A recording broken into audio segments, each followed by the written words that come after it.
Popol Vuh. Capítulo 5.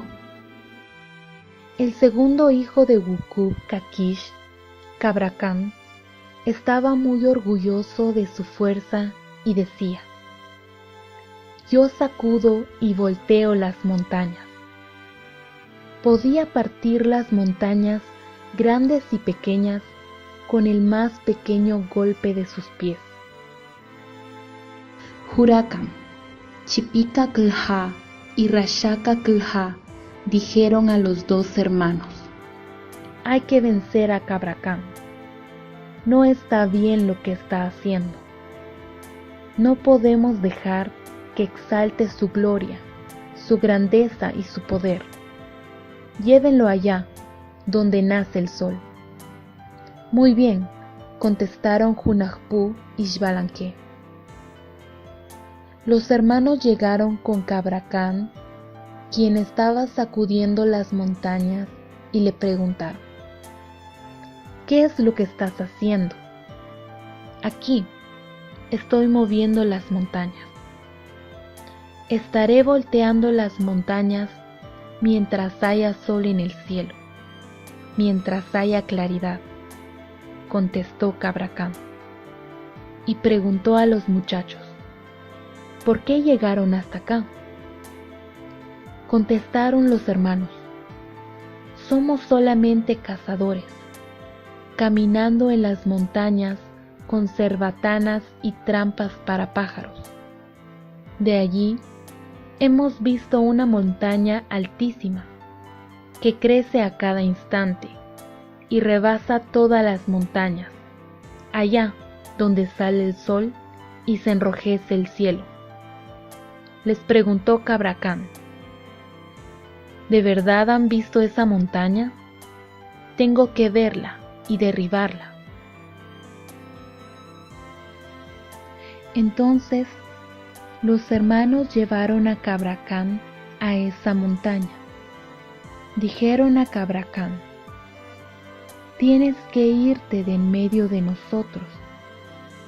Uno de nosotros irá al lado de tu mano izquierda y el otro al lado de tu mano derecha.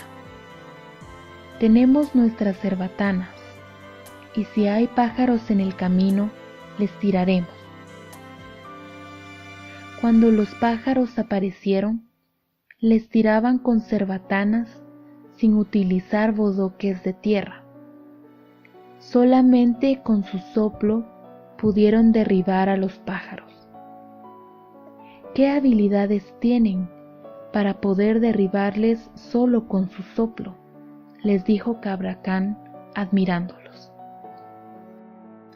Luego, los dos muchachos hicieron fuego y los pusieron a asar, pero untaron a uno de los pájaros con tizate y lo cubrieron con tierra blanca.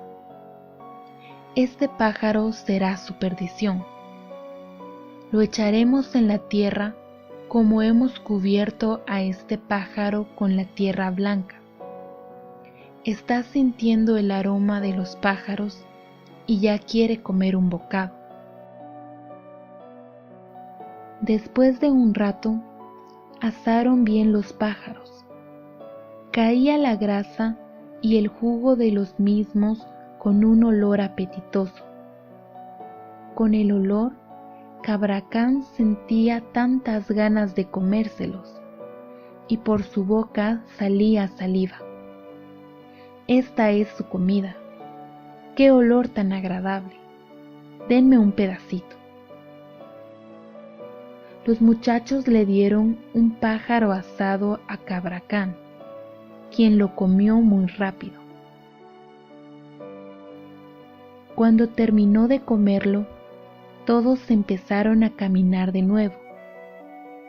Después de un tiempo, se le habían aflojado las manos y las piernas a Kabrakan por el tizate que habían untado en el pájaro que él comió, y ya no tenía fuerzas.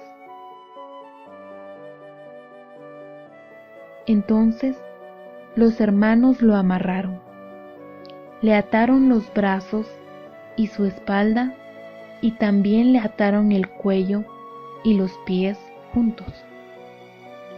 Excavaron un hoyo y botaron a Cabracán en el hoyo y lo enterraron. Así fue también vencido Cabracán.